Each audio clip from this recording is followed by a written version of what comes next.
अस्सलामुअलैकुम my social media family. उम्मीद करती हूँ कि आप सब लोग इज़्ज़ो-अमान से होंगे, खुशबाश होंगे। सियासी तज्ज़ियों और तबसरों के साथ आपकी खिदमत में हाजिर हूँ। तो जनाब, आज की जो खबरें हैं वो बहुत सारी हैं, लेकिन रन डाउन में जो चंद एक खबरें हैं जो मैंने आज आपके साथ शेयर करनी है, उसमें मैं आपको बता देती हूँ कि हसन न्याजी को जेल में खून की उल्टियाँ आई हैं। ये क्या मामला है, इसके बारे में तफसीलात से आपको आगाह करूँगी। इसके अलावा आपको बताना है कि इमरान रियाज खान को PTI के अपने ही लोगों ने जो है उनके ऊपर लान तान करना शुरू कर दिया है और बाकायदा तौर पर ट्विटर के ऊपर आकर इमरान खान के करीबी साथियों के साथ इमरान रियाज खान की बहस इस हद तक शदीद हो गई कि उनको एक दूसरे को ब्लॉक करना पड़ गया। ये सारा मामला क्या है और वो कौन से हम रहनुमा हैं जिनका ताल्लुक PTI से है और उनका झगड़ा जो है वो इमरान रियाज खान के साथ हुआ है। इसके अलावा इमरान रियाज खान के बारे में एक शख्सियत ने दावा किया है कि वो नाना बन चुके हैं या बनने जा रहे हैं। इस खबर में कितनी हकीकत और सदाकत है, इसके बारे में भी बात करेंगे। और आज आपको बताना है कि रऊफ हसन जेल से तो छूट गए हैं, लेकिन वो कौन कौन सी ऐसे राज हैं जो वो देकर आए हैं, उसके बारे में भी बात होगी। मौलाना तारिक जमील आजकल जिमिंग की तरफ चले गए हैं और वो क्या कुछ कर रहे हैं, उनका एक फुटेज है, वो भी आपको दिखाना है। और इसके अलावा और भी बहुत सारी ऐसी खबरें हैं जिनके बारे में आज मैंने आपको बताना है। और जेल में खान साहब से 6 किन लोगों ने मुलाकातें की हैं, उनके नाम क्या हैं, वो भी आज आपके सामने रखूंगी। और मुलाकात का मकसद क्या था और क्या एजेंडा जो है वो तय हुआ, इसके बारे में भी बात होगी। तो चलिए जनाब, शुरू करते हैं पहली खबर से। तो जनाब, इस वक्त जो सबसे पहली खबर आपके साथ शेयर करने जा रही हूँ वो तो आप लोगों को पता ही है कि इमरान खान साहब जो है वो जेल के अंदर फ्रिज मांग रहे हैं। इससे पहले खान साहब भी कहा करते थे ना कि ओए नवाज शरीफ, मैं तुम्हारा AC निकाल दूंगा। और राना सनाउल्लाह को कहते थे कि तुम्हें मूंछों से पकड़कर चूहों वाली क्रिक्की में डाल दूंगा। और शहबाज शरीफ को कहा करते थे कि ओए शहबाज शरीफ, तुम्हें मैं जमीन पे सुलाऊंगा और तुम्हारे साथ मैं देखना करूंगा क्या। और खान साहब कहा करते थे कि जेल में तुम लोग पिकनिक नहीं मनाने जा रहे हो, वहां पर फ्रिज, AC और TV के काम नहीं होते, वहां पर ये सब चीजें मैं हटवा दूंगा। तो अब जनाब खान साहब जो हैं वो जेल के अंदर पहले उन्होंने ये कहा कि पूरी बैरक उनके पास है। बैरक का मतलब है पूरे 8 कमरे उससे मुत्तसिल हैं जो उनको मिलते हैं। उसके अलावा लॉबी उनके पास है। फिर खान साहब ने कहा कि नहीं जी, मेरा गुजारा नहीं होता, मुझे TV भी दिया जाए, मुझे यहाँ पर किताबों की लाइब्रेरी भी दी जाए। तो खान साहब की वो बात भी मान ली गई। फिर खान साहब ने कहा कि नहीं जी, मुझे तो एक्सरसाइज मशीन दी जाए। वो एक्सरसाइज वाली मशीन जो है वो भी खान साहब को दे दी गई। एक्सरसाइज वाली साइकिल जो होती है या ट्रेडमिल होती है, आई थिंक वो उनको मिल गई। फिर खान साहब को मुरगन गजाएं, देसी घी में पके हुए मटन और चिकन तो ऑलरेडी मिल ही रहे हैं, वो तो आपके सामने है। फिर खान साहब ने कहा कि इंटरनेशनल मीडिया से गुफ्तगू करते हुए, इंटरव्यू देते हुए खान साहब ने कहा कि उनको मौत की काल कोठरी में रखा गया है। और जब इंटरनेशनल मीडिया ने इस खबर को छापा और इसके ऊपर जब कोर्ट ने पूछा कि हाँ जी भाई खान साहब कहाँ रह रहे हैं, मौत की कौन सी काल कोठरी में रह रहे हैं, क्योंकि गुड टू सी यू वाले तो डर गए ना। तो जब वो तस्वीरें सामने आई और पता चला कि खान साहब तो 8 कमरों के अंदर जो है वो रहते हैं और पूरी बैरक उनके पास है, तो उसके बाद सब लोग खामोश हो गए। खान साहब की वो बात भी नहीं चली, खान साहब उस पर भी झूठे आ गए, पड़ गए। तो खान साहब ने ये कहकर बात को टाला और दोबारा से यूटर्न लिया कि नहीं, मैंने ये नहीं कहा था कि मुझे काल कोठरी में रखा गया, मैंने तो ये कहा था कि मुझे काल कोठरी की दीवार के साथ रखा गया, मेरी बैरक उनकी दीवार के साथ है।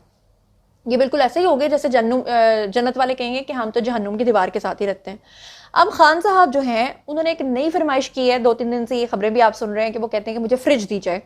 इसके ऊपर जो खान साहब के जनाब नईम पंजोथा साहब हैं वो काफ़ी ज़्यादा सीख पा हैं और वो कहते हैं कि खान साहब को फ्रिज नहीं दिया जा रहा, इसलिए खान साहब के साथ इंसाफ नहीं हो पा रहा। बात यह है कि खान साहब को जो जेल के अंदर फैसिलिटीज देने के हवाले से दरखास्त थी इस्लामाबाद हाईकोर्ट के अंदर, वो समाअत वहां पर हुई और उसमें क्या हुआ कि हमारी तरफ से ये कहा गया कि खान साहब को वहां पर फ्रिज नहीं दिया गया, खाना खराब हुआ। और वो जो रिसेंटली खान साहब ने बताया था, तो आगे से अमर फारूक साहब क्या कहते हैं जी कि जनाब रिपोर्ट आ लेने दें फिर देख लेते हैं, रिपोर्ट मंगवाई थी ना, अब मैंने फ्रिज को तो नहीं लगवा कर देना। तो इस तरह का बयान मौजूदा चीफ जस्टिस इस्लामाबाद हाईकोर्ट की तरफ से आना, मतलब ये कितनी एक अजीब बात है। अदालतों का काम है लोगों के बुनियादी हकूक की हिफाजत करना, उनकी प्रोटेक्शन करना, और चीफ जस्टिस अमर फारूक साहब यहाँ पर कह रहे हैं कि मैं लगवा कर नहीं। फिर अगर आपने मेरा सुबह वाला व्लॉग नहीं देखा तो उसमें मैंने बताया कि खान साहब ने जो मशरूत माफ़ी मांगने की बात की है उसमें उन्होंने किस तरह से ISPR को धमकियां दी। अगर आपने मेरा वो वीडियो नहीं देखा तो समझे आपने कुछ नहीं देखा, वो वीडियो ज़रूर देखिएगा। अब खान साहब के जो तर्जुमान है जी रऊफ हसन साहब, वो भी अडयाला जेल से रिहा हो गए हैं। उनके बारे में भी आपने सुन लिया कि इस्लामाबाद की जो इंसदाद दहशतगर्दी अदालत है उन्होंने असले के ऊपर बरामदगी केस में बाद अज़ गिरफ्तारी की दरख्वास्त जो है वो मंजूर की और उनको जो है वो छोड़ दिया। लेकिन मैं आपको ये बहुत अरसा पहले से बताती आ रही हूँ और अभी तक आपको बताती चली जा रही हूँ कि रऊफ हसन के पास अब कुछ रह नहीं गया बताने वाला। रऊफ हसन से इन्वेस्टिगेटिव टीम्स ने जो जो कुछ पूछना था उन्होंने सब कुछ बता दिया। रऊफ हसन के बताने पर ही वो जंजुआ पकड़ा गया। रऊफ हसन के बताने पर ही वो अरूबा नामी खातून जो है वो गिरफ्तार हुई और उसके बाद और भी बहुत सारे लोग गिरफ्तार हुए जो अब तक सोशल मीडिया के डिजिटल दहशतगर्द हैं। तो अब रिहाई के बाद जो रूबगार और इंसदादी दहशतगर्दी अदालत से जारी हुई है उस पर रिहाई के वक्त एडवोकेट शाइस्ता खोसा है और राजा यासिर है, उनके साथ रऊफ हसन की जो है रिहाई हुई और अपनी फैमिली के हमरा वो अपने घर रवाना हो गए।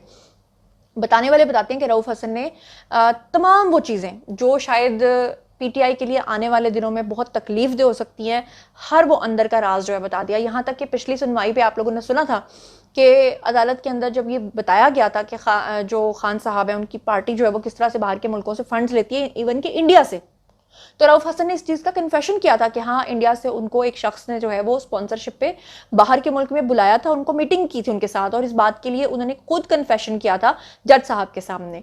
तो उसके बाद भी अगर अदलिया इस तरह से रिलीफ देती रही, इस तरह के जो लोग हैं उनको छोड़ती रही, तो आप ये समझिएगा कि ये मुहाजराई जो है ये उस तरफ को जा रही है जिसके बारे में खान साहब ने अब धमकियां दी हैं कि पाकिस्तान के अंदर भी खुदा न खास्ता वो बांग्लादेश वाले हालात करेंगे।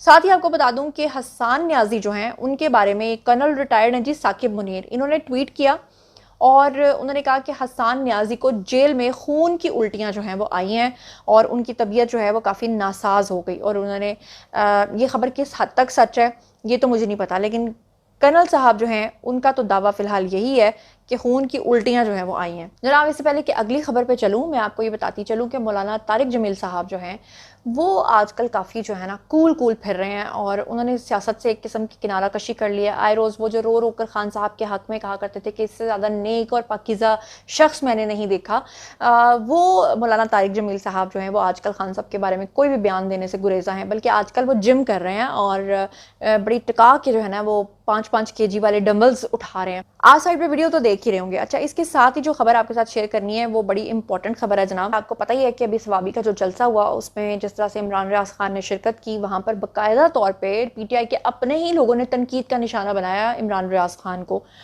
झगड़ा भी हुआ वहाँ पे कुछ रहनुमाओं के साथ। उनका क्या झगड़ा हुआ वो तो मैं आगे चल के आपको बताती हूँ, लेकिन तो ज़रा ये सुनिएगा कि कर्नल रिटायर्ड साकिब मुनीर ने एक और ट्वीट किया। उन्होंने कहा कि इमरान रियाज खान अपने दामाद नया पाकिस्तान वाले हसनैन रफ़ीक के वारंट गिरफ्तारी जारी होने के बाद खूबियां बयान करते हुए मरियम नवाज पर हमले कर रहा है, हालांकि मरियम नवाज की जूती को भी परवाह नहीं।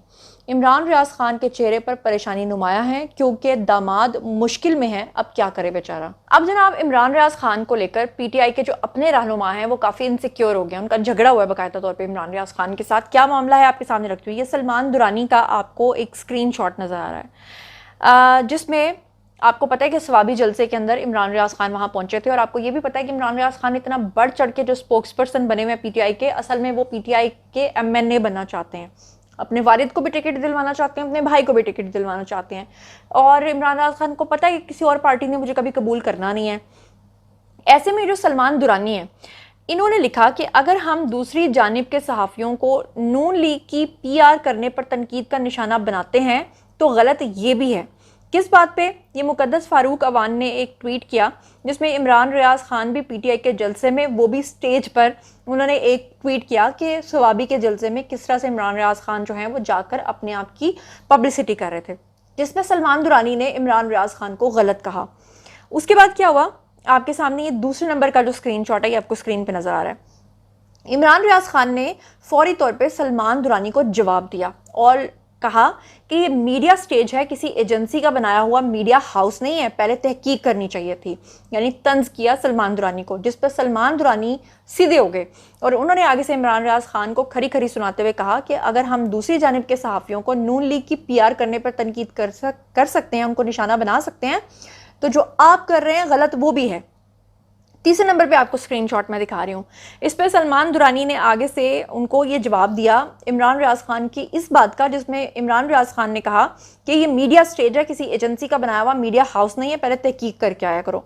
इस पे सलमान दुरानी ने कहा कि किसी पर एजेंसियों का टाउट होने का इल्ज़ाम लगाना बहुत आसान होता है, खुद इस बात का जवाब देना बहुत मुश्किल होता है कि मौक़िफ़ कैसे बदल गया।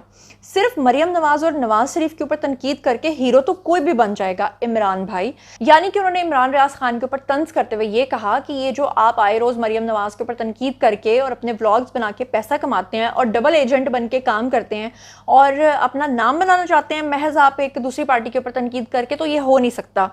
और चौथे नंबर पे स्क्रीन के ऊपर आपको नजर आ रहा है कि इमरान रियाज खान जो हैं वो सलमान दुरानी को ब्लॉक करके भाग गए, जिसपे जो सलमान दुरानी है उन्होंने स्क्रीनशॉट जो है वो अपनी वॉल पे लगाया और साथ में एक इमोटिकन एक शेयर किया, इमोजी शेयर किया, जिसमें स्माइल थी कि देखो इमरान रियाज खान भी भाग गया।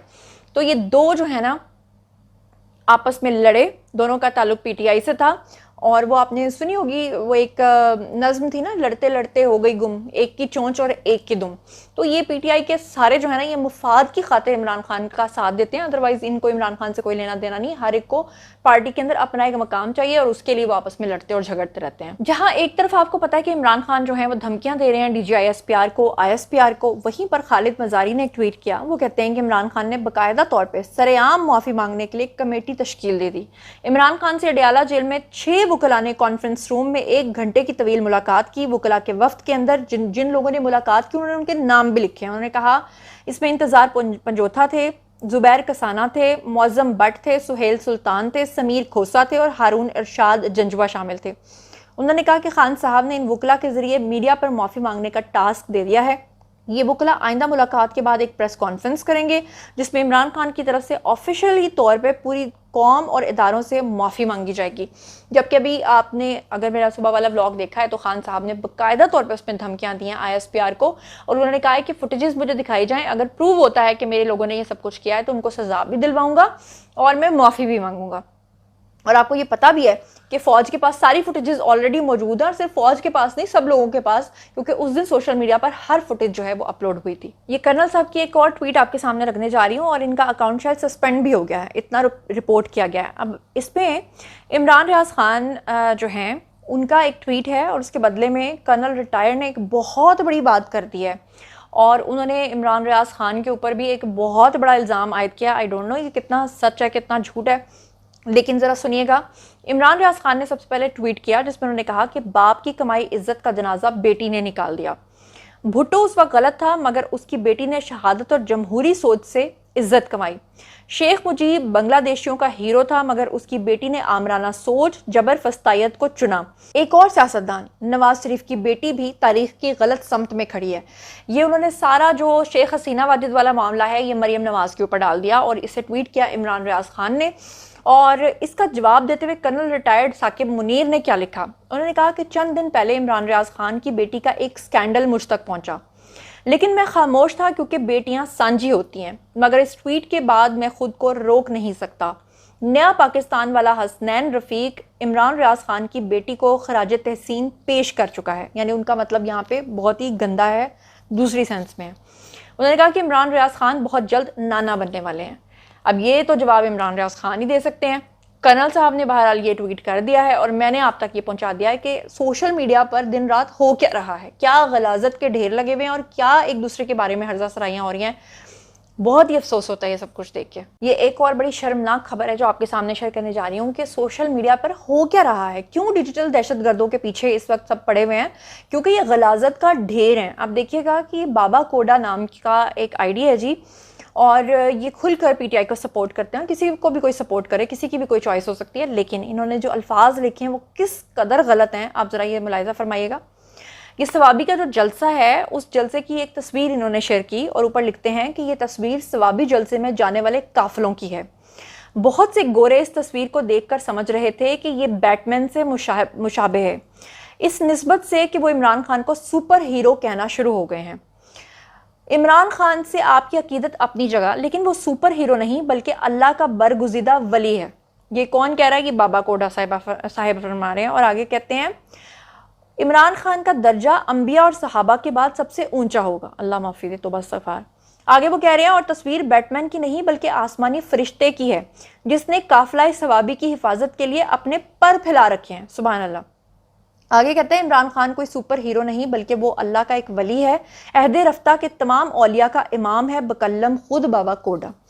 अब इसके ऊपर जो है जो सोशल मीडिया पर ले दे हो रही है, ये आरे शहजाद हैं जी, इन्होंने कहा कि बहुत तसलसल के साथ इमरान न्याजी को एक नाउजुबिल्ला नबी या वली का एक दर्जा देने की कोशिश की जा रही है। तो इस्तग़फ़ार। उन्होंने कहा कि आप एक ज़ेर ज़बर की गलती कर दें, यहाँ लोग आपकी जान के दर पे हो जाते हैं। आपको पता ही है वो इचरा में क्या वाक़या आया था, जहाँ पर पेश आया था, जहाँ एक खातून ने एक सिर्फ कुर्ता पहन लिया था जिसके ऊपर हरूफ तहज्जी थे और लोगों ने उसको तक पकड़ लिया था। लोग नहीं छोड़ते हैं। तो उन्होंने कहा कि एक ज़ेर ज़बर की गलती हो जाए तो लोग जान के दर पे हो जाते हैं, मगर इन लोगों को कोई नहीं कुछ कहता, ना कोई मुफ्ती, ना कोई दीनी स्कॉलर, ना माहिरीन, कोई भी इसके बारे में बात नहीं करता कि ये किस तरह से कुफ्र की बातें करते हैं और कुफ्र बांटते फिरते हैं। तो अल्लाह ताला माफ़ करे। बहरहाल ये था जनाब आज का वीडियो। बारी है जी आप लोगों की। आइए कमेंट सेक्शन में और मुझे बताइए कि इन तमाम खबरों के बारे में आप क्या सोचते समझते हैं। जो कुछ भी आप सोचते समझते हैं शेयर कीजिएगा, पर्सनली जवाब दूंगी। मजीद खबरें, व्लॉग्स, इंटरव्यूज़ और सासी तज्ज़िये जानने के लिए मेरे साथ कनेक्टेड रहना हरगिज़ मत भूलिएगा। चैनल को सब्सक्राइब कर लीजिएगा। अपना बहुत बहुत ख्याल रखिएगा। अल्लाह ने के बाद।